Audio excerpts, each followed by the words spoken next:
আমি সারা জীবনই শুনে আসছি যে মৃত্যুর ভয় নাকি অমানুষকেও কিছু সময়ের জন্য মানুষ করে দেয়।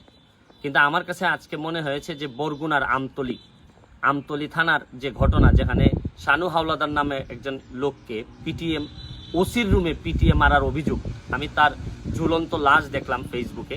দেখে আমার মনে হইল যে সারা পৃথিবীব্যাপী যে একদম অমানুষকেও তো মৃত্যুর ভয়, এই যে করোনার যে মৃত্যুর ভয় কিছুটা হইলো মানুষ বানাই দেয়। এই যে পুলিশের কিছু সদস্য যারা আছেন তারা কি এইরকম মৃত্যুর ভয়ের মুখোমুখি হয়ে মানুষ হবেন না নাকি? আপনাদের বিরুদ্ধে এই যে বরগুনার আমতলী থানার এই যে ওসির বিরুদ্ধে অভিযোগ হচ্ছে গিয়ে যে এই শানু হাওলাদারের ফ্যামিলি থেকে 3 লক্ষ টাকা চেয়েছিলেন, 3 লক্ষ টাকা দিতে পারে নাই, মাত্র 10,000 টাকা দিছে। এই কারণে আপনারা পিটিএ মেরে ফেলছেন। আমার কাছে লজ্জা লাগে। আমার কাছে মাঝে মধ্যে মনে হয় যে করোনার এই মৃত্যু আতঙ্কের মধ্যে আমার কাছে মনে হয় যে এই সব মানুষের কারণেই মনে হয় করোনা আমাদের কাউকেই মাফ করবে না।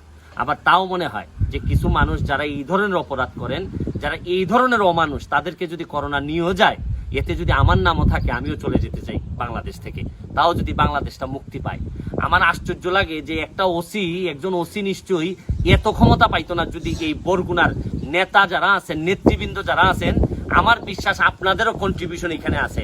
নিশ্চয়ই আপনারাও কোনো না কোনো ভাবে এখান থেকে কোনো না কোনো সুবিধা পাচ্ছেন এই ওসির কাছ থেকে।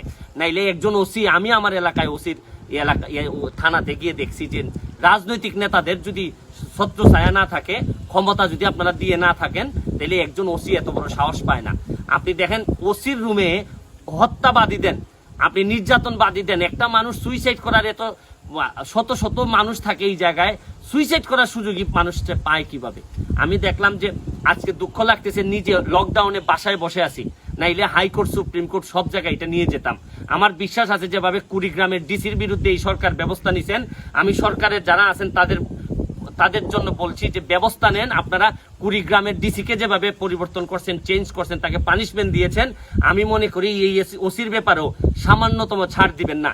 কারণ এই ওসি যে সারা বাংলাদেশে এখন পুলিশ ডিপার্টমেন্টের লোকরা যেভাবে সেবা দিয়ে যাচ্ছে মানুষের, আর এই সময়ে সে যখন এইরকম একটা অপরাধ সংগঠন করে, তখন পুলিশের ব্যাপারে মানুষের শ্রদ্ধা কমে যায়। আরে তোমার তো এই জিনিসটা চিন্তা করার দরকার ছিল। আজকে হাজার হাজার পুলিশ সদস্য নিজেদের জানের কথা চিন্তা না করে, প্রাণের কথা চিন্তা না করে এরকম ভাইরাসের মুখোমুখি সাধারণ মানুষের নিরাপত্তা দিয়ে যাচ্ছে। আর আপনি ওসি কয়টা টাকার জন্য এই কাজটা করলেন? আপনি তো পুরো বাংলাদেশ বেঁচে দেওয়ার জন্য আপনার 1 মিনিটের ব্যাপারও না।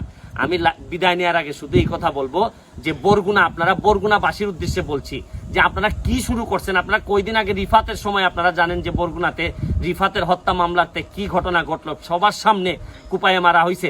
আমি বরগুনাবাসীকে বলি যে আপনারা তো নিশ্চয়ই সব খারাপ মানুষ না, আপনারা যারা ভালো মানুষ আছেন তারা দাঁড়ান, তারা এক কথা বলেন। আর রাজনৈতিক নেতাদের বরগুনা যারা আছেন তাদেরকে বলছি যে নিশ্চয়ই আপনাদের কোনো না কোনো ভাবে সহযোগিতা আছে, নাইলে পুলিশ ডিপার্টমেন্টের একজন ওসি এত বড় সাহস করতে পারার কথা না। আমি আমার দল, আমার সরকার যারা আছে, আমার নেত্রী, উনাকে বলছি যে দ্রুত ব্যবস্থা গ্রহণ করতে বলেন। আমি এই আইজিপি সাহেবের অনেক সুনাম শুনছি, কোর্ট খুললে যেন আবার এই বিচার নিয়ে আবার যেন সুপ্রিম কোর্টে যাইতে না হয়। আমার বিশ্বাস যে লকডাউন থেকে বের হওয়ার আগেই আপনারা এটার ব্যাপারে ব্যবস্থা নেবেন, কারণ এত মানুষ নিয়ে আমার মনে হয় করোনার সাথে চলে যাওয়াই খুব বেশি খারাপ হবে না। ভালো থাকবেন।